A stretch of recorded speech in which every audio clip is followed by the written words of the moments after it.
Well, let me add my thanks to those that have gone before, to Lola Feladi and the Political Network for Values for bringing us all together. Thank you to the Hungarian government for hosting us in these beautiful venues.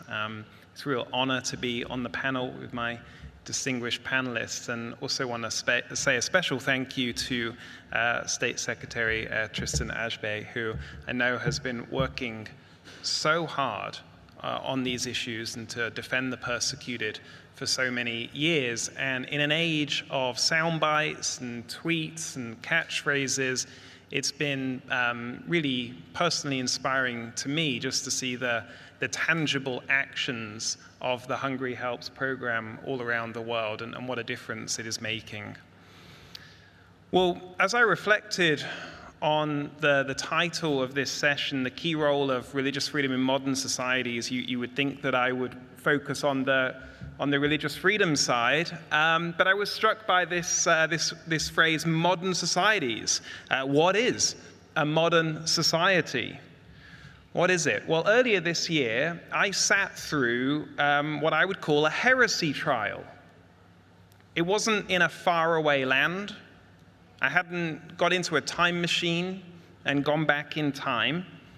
This heresy trial took place in a modern society here in Europe in 2022. And the alleged heresy that was on trial was the belief that marriage is between a man and a woman, and that sex outside of such a marriage is sinful according to the Bible and according to historical Christian teaching of all denominations. That was the heresy that was on trial. And of course, as many as you will know, I'm talking about the criminal prosecution of long-standing member of Parliament, Päivi Räsänen, and Bishop Juhana Pajola of the Evangelical Lutheran Church in Finland. And as I sat there in the Helsinki District Court on a cold and dark winter day, the prosecutor began by explaining to the court and to the media in attendance that the case wasn't about the Bible, the case wasn't about Christianity, the case wasn't about theology. And then, and I'm not kidding, she began by reading various passages of the Bible, passages that she evidently didn't like, passages that had nothing to do with the case, and she started quoting these scriptures in court as evidence of why the Bible is a dangerous book. And of course, she provided no theological context for the passages that she read out. And then, 9 hours later, 9 hours into this heresy trial, and the prosecutor finished the day by cross-examining the bishop on his theology. And the cross-examination included questions such as, what is the relationship between the Old Testament and the New Testament? And does the bishop follow the law of God or the law of the state? And Bishop Juhana responded politely, but firmly, pointing out her theological ignorance in asking such questions. And the day only ended when the judge interrupted the prosecutor during this exchange and asked what any of these questions had to do with the case itself, and at that point ended the hearing.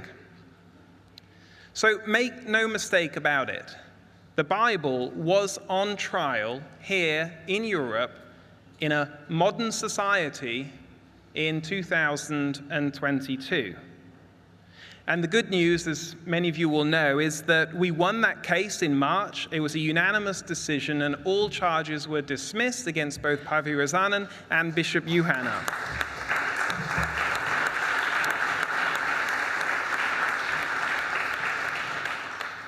The applause was premature, but thank you, because just a few days ago, we learned that the prosecutor is appealing the decision. And so the case will go on for another year, or 2 years, or 3 years. As we say in these cases, the process often becomes the punishment. And we're already 3 years in at this point.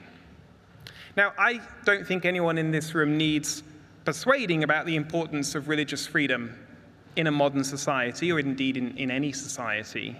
But this modern-day heresy trial here in Europe demonstrates just how fragile our freedoms have become. And as the title of this conference says, freedom is at stake. Freedom is at stake. And let me just briefly give another warning, because at around about the same time that this case in Finland was unfolding, we were supporting a Christian couple in Pakistan called Shagufta and Shafkat, who had been falsely accused of blasphemy.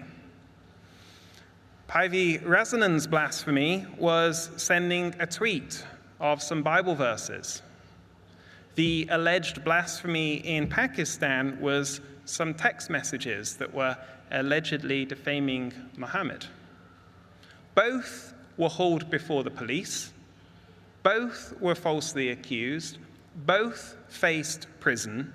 And the only real difference between these cases is the severity of the punishment, which of course is far worse in Pakistan.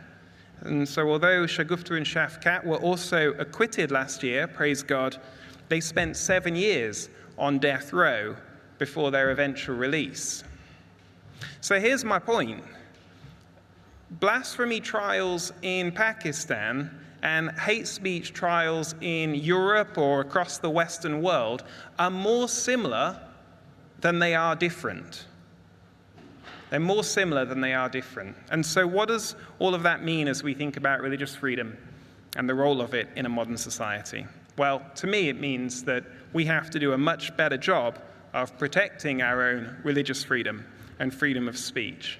And concretely, what does that look like? Well, I think the first wrong takeaway when we think of this case of Päivi Räsänen is to think, do you know, it's really terrible what happened in Finland. I'm glad it's not happening in my country. That would be the wrong conclusion, because it is coming to your country, if it's not come already. Finland's hate speech laws and their criminal justice system is not much different to what we see in other countries. But if you get the right police, the right prosecutor, that these laws are then so vague and so subjective that they can be arbitrarily turned against anyone and against almost any type of speech. Or, to put it another way, if the Bible is on trial in Finland, it could go on trial in your nation too. And the second wrong application is to think that somehow it is just radical leftists who are to blame for the growing censorship we see around us.